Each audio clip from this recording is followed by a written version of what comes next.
Some First Nations leaders are calling on Ottawa to rein in the separatist rhetoric coming from Alberta. Alberta were in fact to break away, others within Canada. I'm from Manitoba. We don't want to be left behind. Western provinces just announced a major WEXIT from Canada, sparked by Ottawa's policies fueling a growing movement for separation. For the separatist movement in Saskatchewan, and this is no small thing. We are here today because Canada is broken. Canada is already broken, with eastern provinces benefiting from nepotism, while the western provinces are neglected, pushing them toward independence in search of fair treatment and respect. Well, constitutions can be made and they can be broken. There is an exit out of Canada, and the road way off that out of this country is through a sovereignty referendum. The western provinces of Canada, Alberta, Saskatchewan, British Columbia, BC, and Manitoba are finally speaking up. They've had enough of Ottawa's antics, and they're done staying quiet about it. For Albertans, these attacks on our province by our own federal government have become unbearable. This isn't just a few disgruntled farmers or some random fringe group anymore. No, this is a full-on growing movement. These provinces are fed up, and they're making it clear they want out, and it's not a passing phase. This frustration has been simmering for years, but now it's reached a boiling point. Like most Albertans, I feel like we've just supported the rest of the country long enough. Now it's time to look after ourselves. What's really pushing this movement is the long-standing feeling of being ignored and mistreated. Alberta, Saskatchewan, BC, and Manitoba have been bearing the brunt of Ottawa's disastrous policies for years. From pipeline bans to environmental regulations, the federal government has managed to strangle the life out of their economies. One key thing to note about Western separation right now is it's not just happening in one province. And what's Ottawa's response? Pretty much nothing. Sure, they'll throw around some platitudes, but no real action. It's like being stuck in a toxic relationship where one side keeps making promises they never keep. These provinces? They're done with that. Spurred movements like Western Exit, WEXIT, and the Maverick Party, which called not only for Alberta to break away, but also for Western Canada more broadly, including neighbouring Manitoba, Saskatchewan, and British Columbia. The real kicker is the numbers. 34% of Albertans are ready to pack it up and leave, and a similar 33% of Saskatchewan residents are right there with them. That's 1/3 of the population in both provinces seriously considering separation. We can't just be a cookie jar for the eastern provinces. And it doesn't stop there. BC's numbers have shot up from 20% to 30% in just 1 year. That's not just a few folks venting online, that's a substantial portion of the population who feel like they're not getting a fair shake from Ottawa. And let's be real, those numbers are likely only going to grow. The more Ottawa ignores them, the more it fuels the fire. Canada really start to break apart. Now, let's talk about Alberta. Danielle Smith, the Premier, has stepped up to the plate like a true leader. She's not playing around anymore. She's put Bill 54 in the spotlight, and it's a game changer. This bill removes all the red tape that usually slows down the process of holding a referendum. Premier Danielle Smith says if people in her province want to make the decision in a referendum, she'll let them vote as early as next year, 2026. No more delays, no more excuses. With this bill in place, Alberta only needs 177,000 signatures to get the referendum rolling. And in a province as big as Alberta, that's practically a walk in the park. Expect this referendum to be on the table by 2026 at the latest. But here's the thing, Alberta isn't waiting that long. We wish to be in charge as Albertans of our own nation. The Alberta Prosperity Project is pushing hard for a referendum by 2025.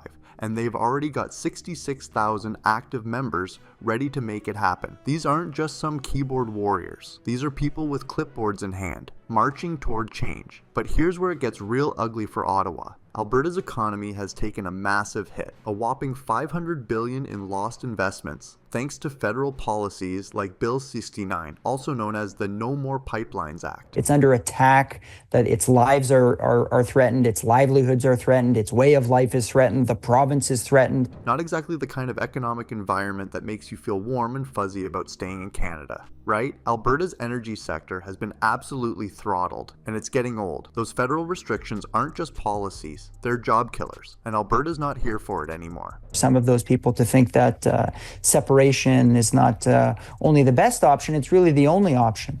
Again, I don't... Saskatchewan, well, they're quietly getting their act together too. Premier Scott Moe hasn't been as vocal about full-on separation, but don't be fooled, he's just as frustrated with Ottawa's handling of things. He may not be shouting from the rooftops like Danielle Smith, but behind the scenes, Saskatchewan is gearing up for a change. For the separatist movement in Saskatchewan, and this is no small thing. A full 34% of Saskatchewan residents are in favor of a referendum on separation. And here's the real kicker. 42% of the province's young voters are already on board.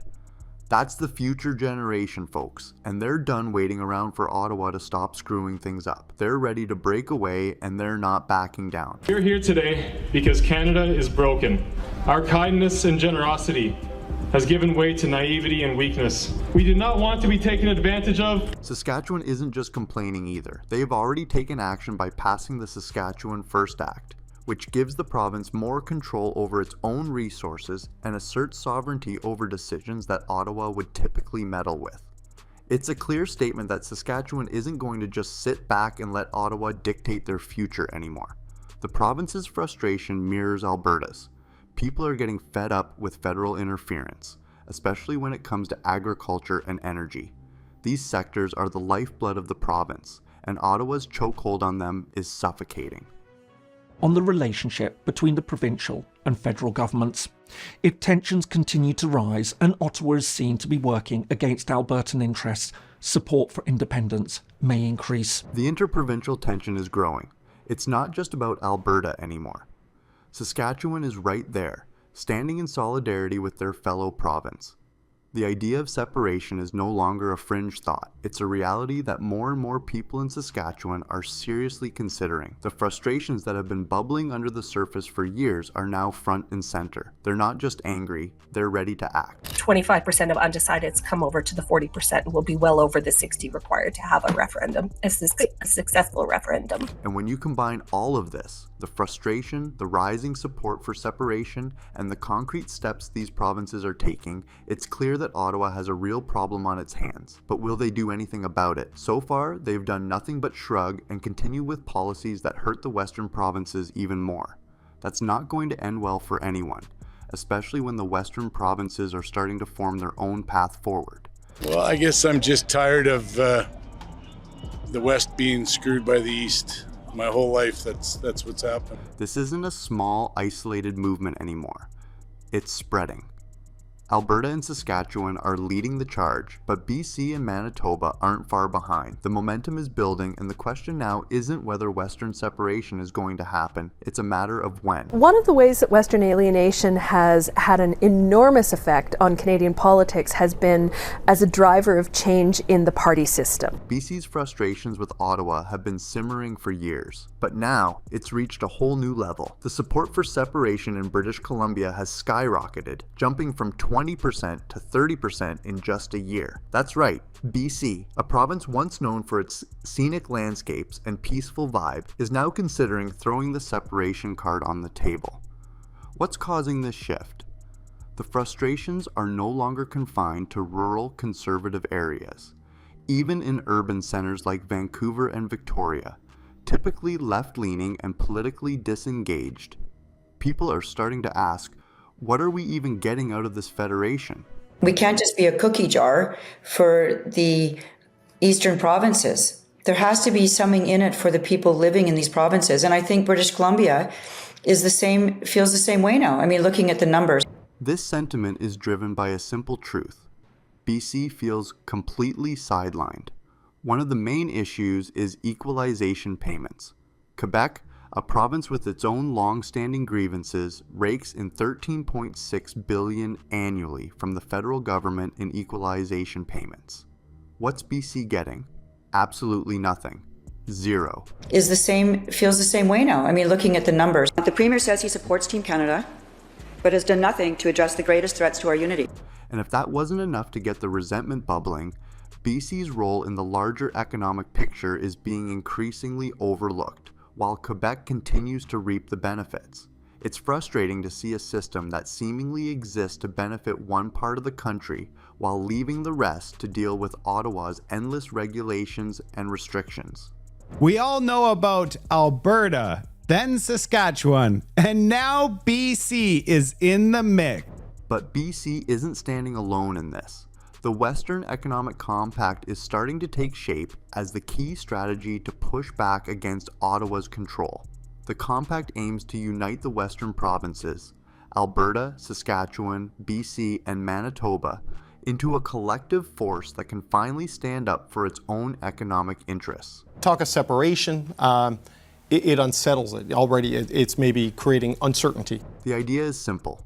Why rely on Ottawa for approvals on infrastructure projects when you can bypass the bottleneck altogether?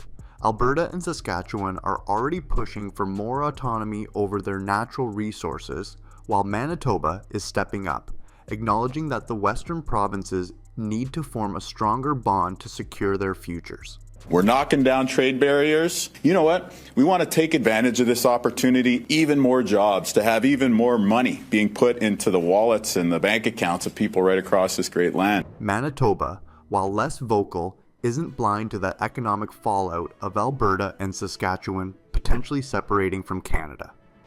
The province knows that without a unified economic strategy, its economy would likely collapse under the weight of interprovincial trade barriers and the loss of key markets. I take that seriously, and I hope that the federal government takes that seriously. This isn't just about Alberta's oil or Saskatchewan's wheat. It's about creating a self-sustaining economic system across the Western provinces that can operate independently of Ottawa. This is a serious plan, not just some idle talk. The vision for this compact is bold. Create a unified energy corridor that would integrate Alberta's oil, Saskatchewan's hydroelectric power, and Manitoba's resources into one cohesive, self-sustaining grid. Manitoba can lead the way by creating new opportunities for goods, services, and workers to move freely between our provinces. The plan is simple. Cut Ottawa out of the equation entirely. The Western provinces will be able to trade freely with each other, build infrastructure without interference, and develop their natural resources at a pace that works for them, not Ottawa. But, of course, this kind of shift would spark some serious legal challenges.